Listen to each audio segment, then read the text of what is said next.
దాదాపు ఈ 9 నెలల కాలంలో కూటమి ప్రభుత్వం అధికారంలోకి వచ్చిన దగ్గర నుంచి రాష్ట్రంలో ఉన్నటువంటి రైతన్నలు నానా ఇబ్బందులు పడతా ఉన్నారు.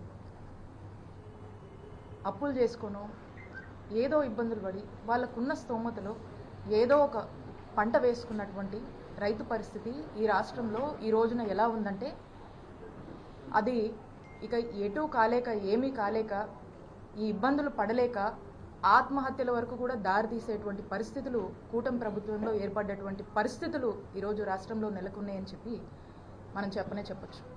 ఎందుకంటే ఈ రోజున మనం చూసినట్టయితే రైతు బాధ మనం వర్ణించలేనటువంటిది. ఈరోజు రైతుకు మనం చూస్తే జగనన్న ప్రభుత్వంలో రైతుకు మిర్చి పండిస్తే ఎంత వచ్చేదండి? 25,000 నుంచి 28,000 వరకు వచ్చేది. ఈ రోజున పరిస్థితి ఏంటి? 10,000 నుంచి 12,000 వరకు వస్తుంది. రైతు పరిస్థితి ఏంటండి? అప్పులు చేసుకొని నానా ఇబ్బందులు పడుతూ పంట వేసుకున్నటువంటి రైతు పరిస్థితి ఏంటి? గతంలో చూసుకున్నట్టయితే జగనన్న ప్రభుత్వంతో పోలిస్తే ఇప్పుడు సగానికన్నా తక్కువ రేటు ఈరోజు రైతుకు అందుతుంది. ఏ పంట వేసుకున్నా సరే నష్టం.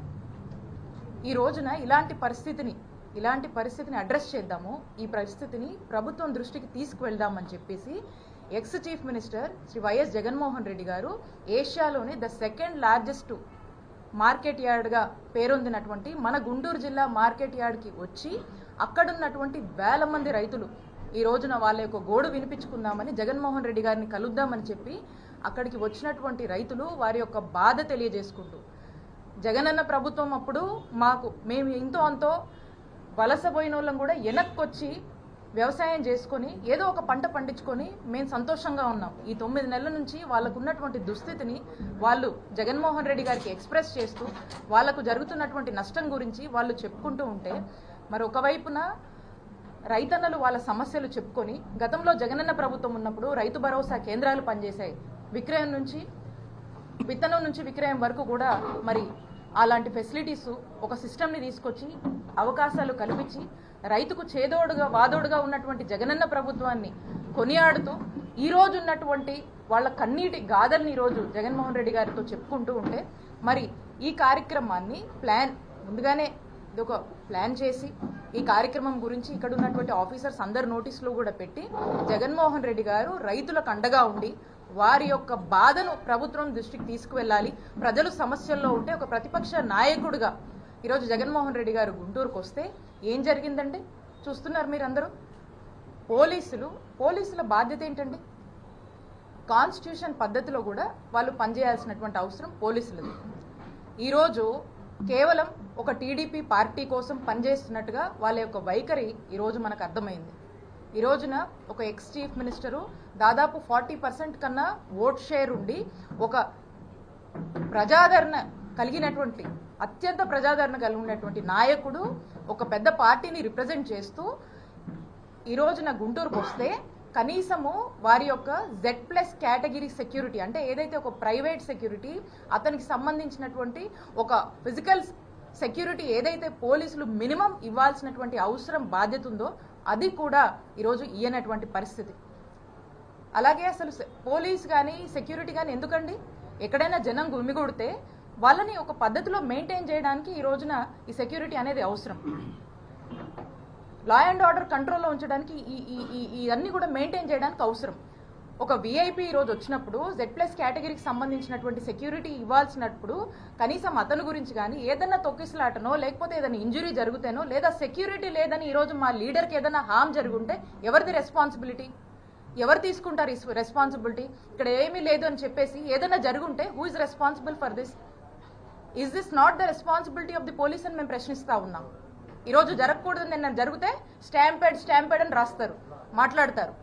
మరి ఈరోజు ఏమన్నా తొక్కిసలాట జరిగి ప్రజలు ఇబ్బంది పడి ఉంటే ఈరోజు వేల సంఖ్యలో తరలి వచ్చినటువంటి రైతులకు ఏదైనా ఇబ్బంది జరిగి ఉంటే ఏదైనా ఇంజురీస్ జరిగి ఉంటే ఈరోజు ఏం జరిగి ఉండేదండి? దీని బాధ్యత ఎవరు తీసుకుంటారు?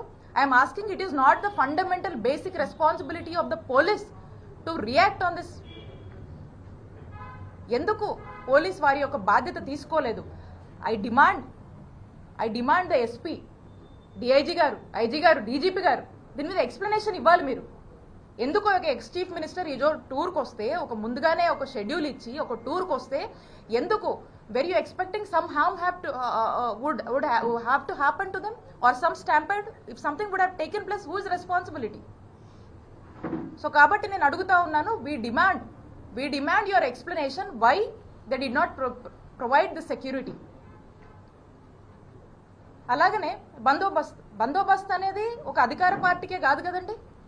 బందోబస్తు అనేది అన్ని పార్టీస్కి ఇవ్వాలి అకార్డింగ్ టు ద కాన్స్టిట్యూషన్. ఎక్కడైతే జనం వస్తారో, జనం గుమిగూడుతారో, వేల సంఖ్యలో జనం వస్తారో వాళ్ళకి ఇవ్వాల్సినటువంటి బాధ్యత ఉంది. ఈరోజు ఆ మినిమం బాధ్యతని కూడా కనీసం వారి యొక్క ఫిజికల్ సంరక్షణ కోసం కూడా వాళ్ళ యొక్క సెక్యూరిటీ గురించి కూడా ఎందుకు పోలీసులు ఆలోచించలేదు అనే దాని మీద ఒక స్పష్టత ఇవ్వాల్సినటువంటి అవసరం ఉంది. అండ్ అంటా ఉన్నారు ఎన్నికల కోడ్ అని. మీరు చూసినట్టయితే మేము దీనికి లోబడే మా యొక్క కార్యక్రమాన్ని ఈరోజు చేపట్టడం జరిగింది. ఎక్కడా కూడా మేము యాడ్ ప్రెమిసెస్లో ఎక్కడ మైకులు పెట్టలేదు. మేము ప్రెస్ మీట్ కూడా మీడియా వాళ్ళు అందరూ కూడా వచ్చారు, పొద్దున్న చాలా మంది వచ్చారు ఇక్కడున్న వాళ్ళు.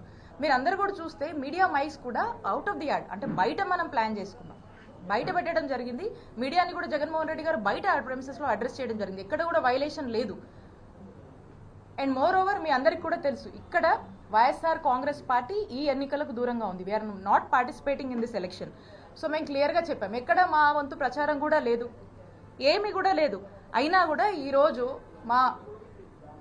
మా మాజీ ముఖ్యమంత్రి గారు జగన్మోహన్ రెడ్డి గారు టూర్కు వస్తే మరి ఇంత అలసత్వం వహించినటువంటి పోలీసుల విషయంలో ఖచ్చితంగా మేము దీన్ని న్యాయ పోరాటం చేస్తాము. దీని న్యాయస్థానాన్ని కూడా మేము ఫ్యూచర్లో మేము ఖచ్చితంగా ఆశ్రయిస్తాము. దీనికి ఎక్స్ప్లెనేషన్ ఇవ్వాల్సినటువంటి బాధ్యత ఈ అధికార పార్టీకి సంబంధించినటువంటి కుటుంబ ప్రభుత్వానికి ఉన్నటువంటి హైయర్ అఫీషియల్స్ ఎవరైతే ఉన్నారో పోలీస్ వారికి మేము డిమాండ్ చేస్తున్నామో మీరు ఖచ్చితంగా దీన్ని ఎక్స్ప్లెనేషన్ ఇవ్వాల్సినటువంటి బాధ్యత మీ మీద ఉంది.